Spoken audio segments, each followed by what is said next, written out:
অবৈধ বাংলাদেশিকে খুঁজতে এবার উড়িষ্যা সরকার একের পর এক রেড করতে শুরু করে দিল। এবং কালকে উড়িষ্যা পুলিশের পক্ষ থেকে এরকমই এক রেডে বিস্ফোরক এক তথ্য তারা কিন্তু আমাদের সামনে নিয়ে এসছে। সেখানে বলা হচ্ছে এক ব্যক্তিকে তারা হেফাজতে নিয়েছে। সেই ব্যক্তির নাম সিকান্দার আলম। এবং দিল্লির যে স্পেশাল টাস্ক ফোর্স তারা পরিষ্কার বলছে এই সিকান্দার আলম অবৈধ বাংলাদেশিদের বাংলাদেশ থেকে ঘুরপথে নিয়ে আসতো, তাদেরকে শেল্টার দিত, এমনকি তাদেরকে ইল্লিগাল একাধিক অ্যাক্টিভিটিতে কাজে লাগাতো। এর জন্য তারা সিকান্দার আলমকে কালকে হেফাজতে নিয়েছে। তারা পরিষ্কার বলছেন গভর্নমেন্টের যে জমি সেই জমির উপর একটি বিল্ডিং তৈরি করেছিলেন সিকান্দার আলম, এবং সেখানে 10টি ঘর তৈরি করেছিলেন শুধুমাত্র অবৈধ বাংলাদেশিদের স্থান দেওয়ার জন্য। এবং সেই অবৈধ বাংলাদেশিদের পরবর্তীকালে একাধিক অসামাজিক কাজে লাগানো হতো। তা সিকান্দার আলমের বিপক্ষে উড়িষ্যা সরকারের পরিষ্কার অভিযোগ। আরো চমকে যাওয়ার মতো তথ্য আছে, দেখুন সিকান্দার আলম এক উপজীব্য মাত্র। আপনারা বুকে হাত রেখে বলুন, ভারতে কিংবা বাংলায় এই ধরনের সিকান্দার আলমের কি অভাব আছে? আমাদের অজান্তে বা অবর্তমানে কত সিকান্দার আলম ভারতবর্ষের বিভিন্ন প্রান্তে যে ছড়িয়ে আছে, যারা দেশে থেকে ভারত বিরোধিতায় ব্যস্ত, এমনকি তারা এমন কিছু পদক্ষেপ নিচ্ছে যা সরাসরি ভারতের ইন্টারনাল সিকিউরিটির ক্ষেত্রে থ্রেট হতে পারে। এই সিকান্দার আলমের বিপক্ষে আরো অভিযোগ আছে কি জানেন, যে ইনি দিনের পর দিন ফরেন ফান্ড কালেক্ট করেছেন। অর্থাৎ এনার্জি ইল্লিগাল কনস্ট্রাকশন, সেখানে বিদেশি ফান্ডিং আসতো। এমনকি এই সিকান্দার আলমের যে বাড়ি, 10তলা যে বিল্ডিংওয়ালা যে বাড়ি, সেখানে সার্চ করে পুলিশ পিস্তল পিস্তল খুঁজে পেয়েছে, ধারালো অস্ত্র খুঁজে পেয়েছে। ফলে এই সিকান্দার আলমকে হেফাজতে নিয়েছে পুলিশ। এমনকি পুলিশ মনে করেছে এই সিকান্দার আলমের পিছনে এক বড় জাল জড়িয়ে আছে, যারা দিনের পর দিন অবৈধ বাংলাদেশিদের কাজে লাগিয়ে ভারতবর্ষকে অশান্ত করার কাজ কিন্তু করেছে। এই উড়িষ্যার কথা যখন আমি বলছি, তখন অবৈধ বাংলাদেশির সঙ্গে বাংলার নামটা বর্তমানে কিছু ক্ষেত্রে সমার্থক হয়ে যাচ্ছে। চারিদিকে যে ছবি ভিডিও আমাদের কাছে ভেসে আসছে স্যার ঘোষণা হওয়ার পর, তা কিন্তু মোটেই বাঙালি হিসাবে, বাংলার বাসিন্দা হিসাবে আমাকে অন্তত স্বস্তি দিচ্ছে না। এবং বাংলাদেশিরা এবার প্রকাশ্যে ক্যামেরার সামনেই স্বীকার করছেন যে তারা বাংলাদেশ থেকে এসছেন, এবং তারা স্বীকার করছেন যে এখানে এসে কিছুদিনের মধ্যে তারা জাল ডকুমেন্ট তৈরি করে রেখেছে। দেখুন, রাজ্য বলবে কেন্দ্রীয় সরকার করেছে, রাজ্য বলবে বিএসএফ আছে কাটাতারের ওখানে, তাহলে কিভাবে অবৈধ অনুপ্রবেশকারী হলো? রাজ্য বলবে আধার কার্ড তো কেন্দ্রীয় সরকার ইস্যু করে, তাহলে আমাদের কি দায়? দেখুন, এই সকল কথা বর্তমান সময়ে যে অপ্রাসঙ্গিক তা সকলে বুঝতে পারছেন। এ যে গোটা দালাল চক্র দ্বারা কন্ট্রোলড হচ্ছে, আজকে আমাদের কাছে তা এক্সপোজড হয়ে গেছে। আর বিএসএফ সীমান্তে কি করছে তা আমরা সকলেই জানি। সীমান্তে বহু জায়গা এখন অরক্ষিত, আর বিএসএফ জওয়ানরা যারা দিনের পর দিন পরিশ্রম করে আমাদেরকে সুরক্ষিত রাখছেন, তাদের দিকে আঙুল তোলাটা সত্যিই বোকামি। কারণ এখানে বর্ডারে এমন কিছু জায়গা আছে যেখানে বিএসএফও পৌঁছাতে পারে না। শুধুমাত্র দালালরা ওই ফাঁক ফোকরগুলো কাজে লাগিয়ে দিনের পর দিন অবৈধ বাংলাদেশিরা দেশিদের ভারতে নিয়ে আসছেন। ক্যামেরার সামনে তারা একাধিক জায়গায় বলেছেন আমাদের 5,000 টাকা নিয়েছে দালাল ভারতে ঢুকিয়ে দেওয়ার জন্য, এবং সেখানে ডকুমেন্ট তৈরি হয়ে গেছে। আমি আজকে এমন একটি ভিডিও আপনাদের দেখাবো, ভিডিওটি শেষ অবধি দেখবেন, তাহলে বুঝবেন কিভাবে এরা জাল ডকুমেন্ট তৈরি করেছে।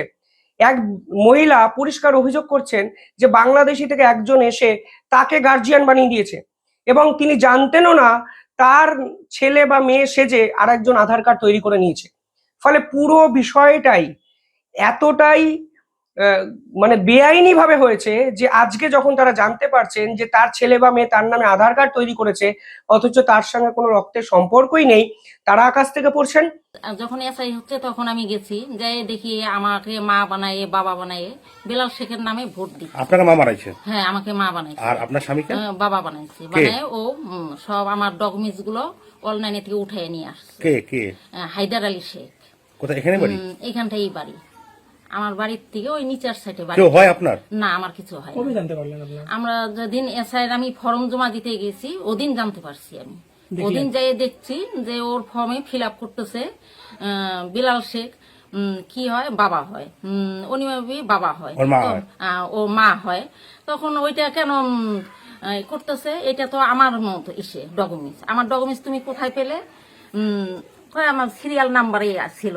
সিরিয়াল নাম্বারে তো আমাদের নামটা কেন দিচ্ছ ডকুমেন্টসটা? তখন আমাকে বলতেছে আপনার কি করার আছে করে নিয়েন, এরকম আমাকে ভয় শোনাচ্ছে। দেখাচ্ছে? হ্যাঁ, ভয় দেখাচ্ছে, কিছু করার থাকলে করে নেন। এমনও কোনো নথি বাদ দেয় নাই, ওর পাসপোর্টের থেকে ভিসার থেকে সবকিছু করছে। ও যে বাংলাদেশ আপ ডাউন করে তারও ভিসা আছে, সব আমাদের ডকুমেন্ট দিয়ে করছে। আচ্ছা, কিন্তু আপনার কেউ হয় না? আমার কিছু হয় না, কোনো অনুমতি নেই নাই? না, আমাদের কাছ থেকে কোনো অনুমতি নেয় নাই। আপনি জানেনই না? আমরা জানি না। এখন জানলেন? এখন জানতে এখন পারলাম। কি করবেন? এখন আমি চাই এগুলা সম্পূর্ণ ওর কেটে আপনি দেওয়া কোথাও হোক। কমপ্লেন করবেন কোথাও? হ্যাঁ, আমি কমপ্লেন করবো বিডিও অফিসে। BDO বিডিও অফিসে কমপ্লেন করবো। যদি বিডিও অফিসে না হয় আমার থানায় কমপ্লেন করতে হবে, যাতে ওর সবকিছু আমার ডকুমেন্টস দিয়ে কাটা হয়। কারণ পরিণামে আমার এক ছেলে এক মেয়ে আছে, তখন তাদের ভবিষ্যৎ অন্ধকার এই যে হয়ে কে যাবে। কে করলো এই কাজটা? কে করলো? এই কাজটা কে করছে সেটা তো আমি না বলতে না, পারি ওর নাম কি? যে হায়দার আলী শেখ। বাড়ি পাশে বাড়ি?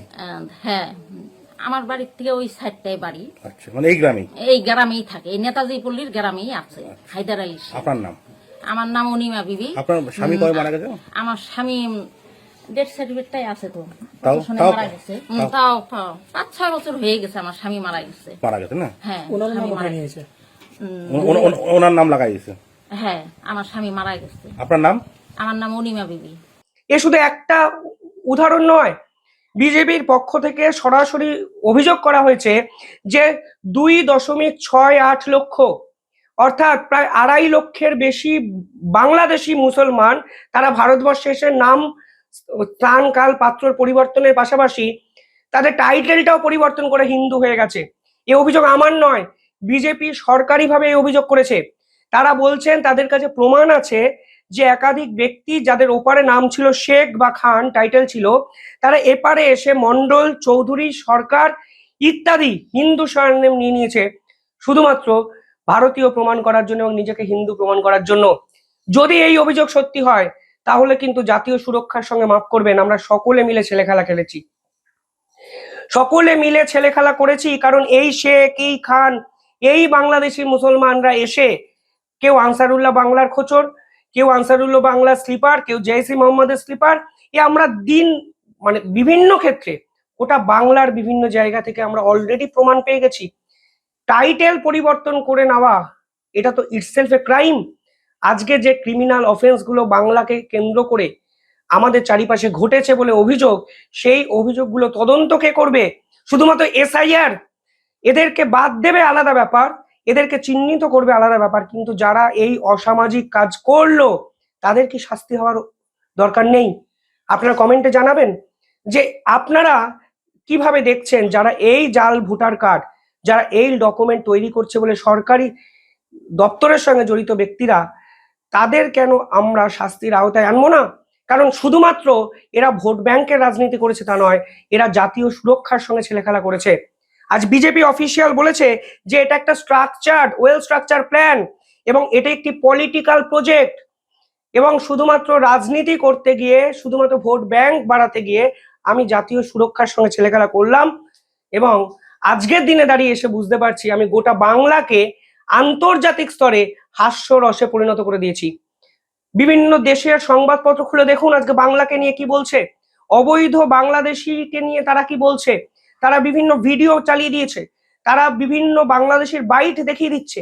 আজকে এসআইআর এর ভয়ে আতঙ্কগ্রস্ত হয়ে তারা বর্ডার পার করে বাংলাদেশে পালিয়ে যেতে চাইছে, অথচ আমাদের রাজ্যের তথাকথিত সুরক্ষার সঙ্গে জড়িত ব্যক্তিরা এদের খোঁজই পেলেন না। আজকে এসআইআর ঘোষণা হওয়াতে এরা নিজেরা কোথা থেকে বেরিয়ে এসে ক্যামেরার সামনে বলছেন আমরা বাংলাদেশি, আমাদের দয়া করে বাবা বাংলাদেশে ফিরিয়ে দেওয়ার ব্যবস্থা করা হোক। আমরা কি জানতাম না এরা ভারতে বা বাংলাতে এইভাবে আত্মগোপন করে আছে? আমরা কি সত্যি জানতাম না কে এদের আধার কার্ড, ভোটার কার্ড বানিয়ে দিয়েছে? আমরা কি সত্যি জানতাম না যে দিনের পর দিন আমাদের মধ্যে মিশে এরা ভারতীয় সম্পদ বিভিন্ন ক্ষেত্রে ব্যবহার করেছে? আমরা কি সত্যি জানতাম না এদের মধ্যে এমন কেউ লুকিয়ে আছে যারা আমাদের সুরক্ষার সঙ্গে বড়সড় থ্রেট, বড়সড় প্রশ্নচিহ্ন তুলে দিচ্ছে প্রতি মুহূর্তে? জানতাম সব, করিনি কিছুই। যাই হোক, কমেন্টে জানাবেন কিভাবে দেখছেন পুরো বিষয়টি। দেখতে থাকুন দ্য ইন্ডিপেন্ডেন্ট নেটওয়ার্ক। যারা এই ভিডিও দেখছেন ছোট্ট একটা অনুরোধ, চ্যানেলটিকে ভালো লাগলে একটু সাবস্ক্রাইব করবেন, পাশে থাকা বেল আইকনটি ক্লিক করবেন। সাবস্ক্রাইব করতে পয়সা লাগে না, কিন্তু ক্লিক করলে পরিবার বড় হবে, ভালো লাগবে, আমি অনেক বেশি ইন্সপায়ার্ড হব। ধন্যবাদ, ভালো থাকবেন।